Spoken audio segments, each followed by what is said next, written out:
Hello and नमस्कार सभी को। आज इस वीडियो में हम बात करेंगे सक्षम आंगनवाड़ी एंड पोषण 2.0 के बारे में। ये इनिशिएटिव एक बहुत इम्पॉर्टेंट इनिशिएटिव है।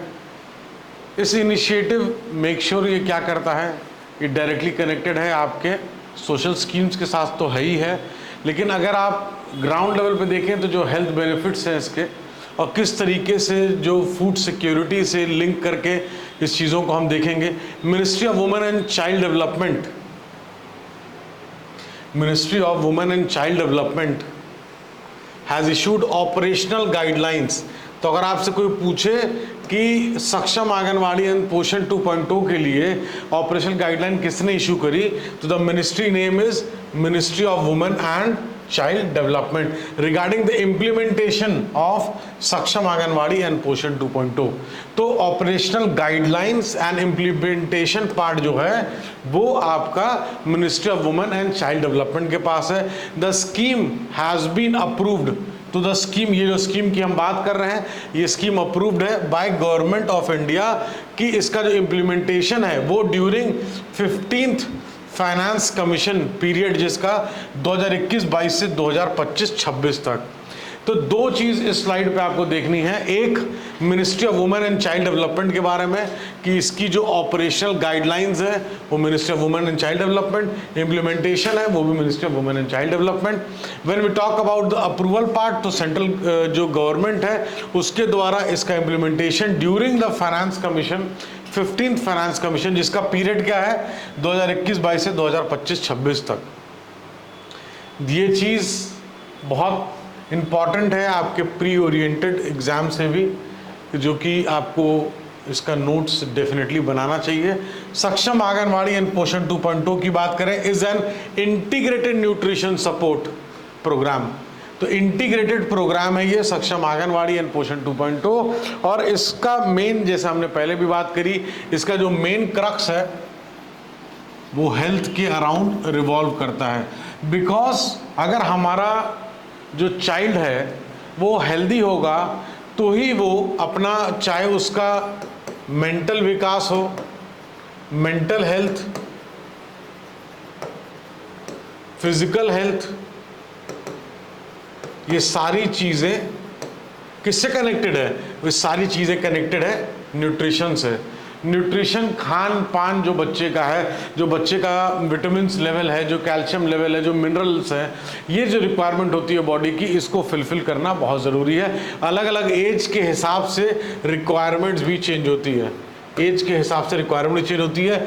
मेंटल हेल्थ, फिजिकल हेल्थ के लिए एक ऑप्टिमम अमाउंट ऑफ जो कैलोरीज इनटेक हैं, जो चीज़ ज़रूरी है बॉडी के लिए, वो चीज़ डेफिनेटली प्रोवाइड होनी चाहिए। तो it seeks to address the challenges of malnutrition. देखिए यहाँ पे malnutrition in children, adolescent girls, pregnant women, lactating mothers through a strategic shift in nutrition content and delivery by creation of convergent ecosystem to develop and promote practices that nurture health।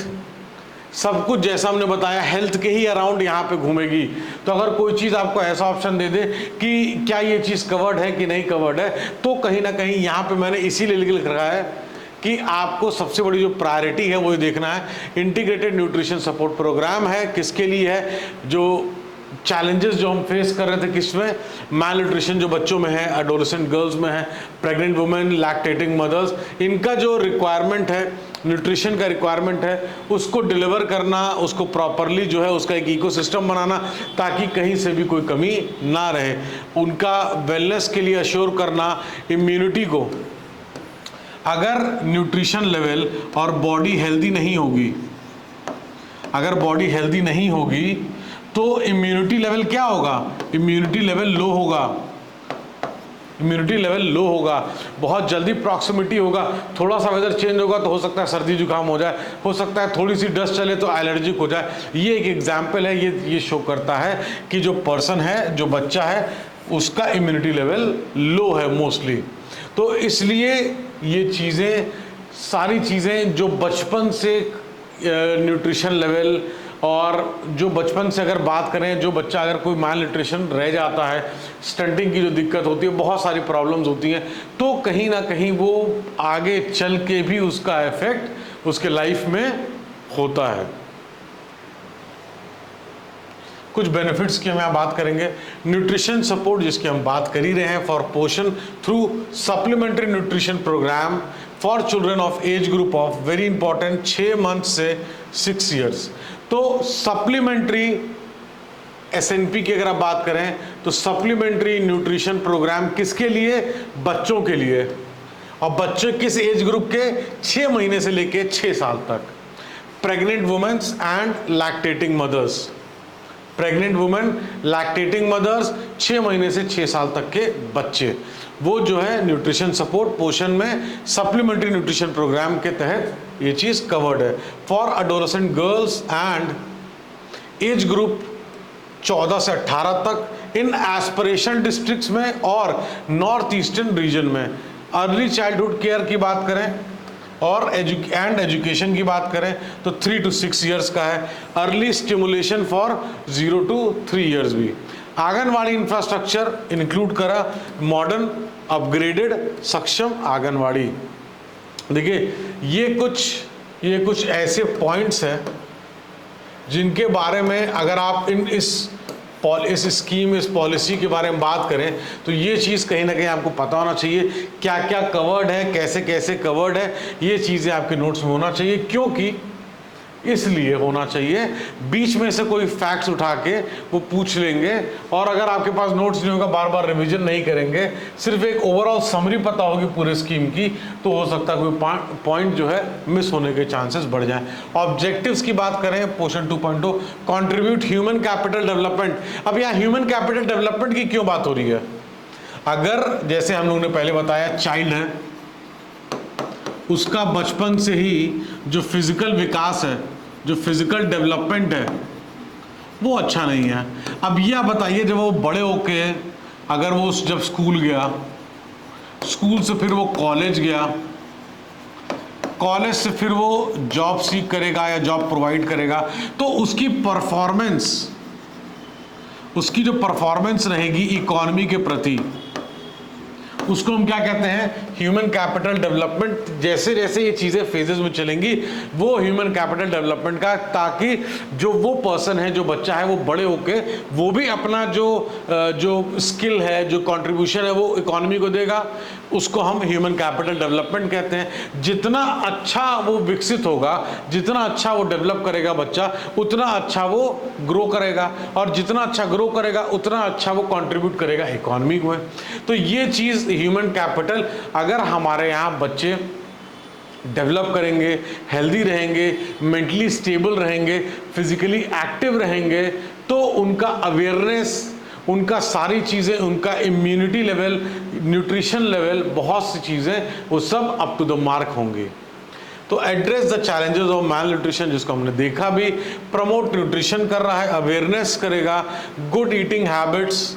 इसमें आप ये भी जोड़ सकते हैं, जो आज की डेट में जो जंक फूड का कल्चर चला हुआ है, जिसको खा के बॉडी में कैलोरीज तो बढ़ रही है, लेकिन जो न्यूट्रिशनल वैल्यू है, यहाँ पे आपको ईटिंग हैबिट से कनेक्ट क्या करना है? न्यूट्रिशनल वैल्यू, यहाँ पे न्यूट्रिशनल वैल्यू को कनेक्ट करना है कि किस तरीके से जो हम खा रहे हैं वो हमारे लिए सस्टेनेबल है कि नहीं, हमारे वेल बीइंग के लिए वो चीज़ अच्छी है कि नहीं। Address nutrition related deficiency through की स्ट्रैटेजीज। अगर कोई न्यूट्रिशन रिलेटेड जो डिफिशियंसी है किसी पर्टिकुलर रीजनल में या किसी स्टेट में कोई ऐसी दिक्कत है, तो उसका जो इशू है उसको एड्रेस करते हुए उसका सॉल्यूशन भी निकलेगा। पोषण 2.0 shall focus on maternal nutrition, infant and young child feeding norms, treatment protocol for SAM and MAM and wellness through Ayush practices to reduce wasting and underweight। Underweight ये भी एक बहुत बड़ी प्रॉब्लम है। अगर प्रॉपर न्यूट्रिशन, प्रॉपर फूड नहीं होगा तो बच्चे का विकास नहीं होगा। जब बच्चे का विकास नहीं होगा, बच्चा डेवलप नहीं करेगा, ग्रो नहीं करेगा, तो डेफिनेटली उसका जो रिक्वायर्ड वेट है उससे वो अंडरवेट होगा और फिर वो स्टंटिंग की और एनीमिया की प्रॉब्लम बढ़ती जाएगी। सपोर्टेड बाय पोषण tracker, this is supported by पोषण ट्रैकर, सक्षम आंगनवाड़ी एंड पोषण 2.0, ये पोषण ट्रैकर द्वारा सपोर्टेड है। A new robust ICT centralised data system द्वारा which is being linked with the RCH portal Anmol of ministry of health and family welfare. तो ये चीज़ें आपको ऐसी हैं कि कुछ डेटा है जो कि आपके नोट्स होने चाहिए, कुछ समझने की चीज़ है, इसको कनेक्ट करना है इकॉनमी से भी, इसको कनेक्ट करना है पॉलिसी से भी, इसको कनेक्ट करना है सोशल इश्यूज से भी, किस तरीके की जो प्रेवलेंस है हमारी फूडिंग हैबिट्स से, हेल्दी हैबिट्स से, किस तरीके से स्टंटिंग एंड मैल न्यूट्रिशन दिक्कत करती हैं और एक चैलेंज होती हैं सोसाइटी के लिए, उसको भी हमने डिस्कस किया। इसके बाद भी अगर कोई क्वेश्चन होता है तो आप बता सकते हैं। प्लस एक चीज़ और मैं ये पूछना चाहूँगा कि जो भी बच्चे देख रहे हैं, अगर आप करंट अफेयर पढ़ते हैं तो कैसे पढ़ते हैं करंट अफेयर, कौन सा न्यूज़पेपर फॉलो करते हैं, अगर आपको ठीक लगे तो कमेंट में ज़रूर बताइएगा, सो दैट उस पर और हम डिस्कस कर सकते हैं 1 to 1 कि किस तरीके से कम समय में आप अपनी चीज़ों को और ज़्यादा रेगुलराइज करके और अच्छे बेहतर तरीके से चीज़ों को इम्प्लीमेंट कर पाएंगे। Thank you so much for watching the video.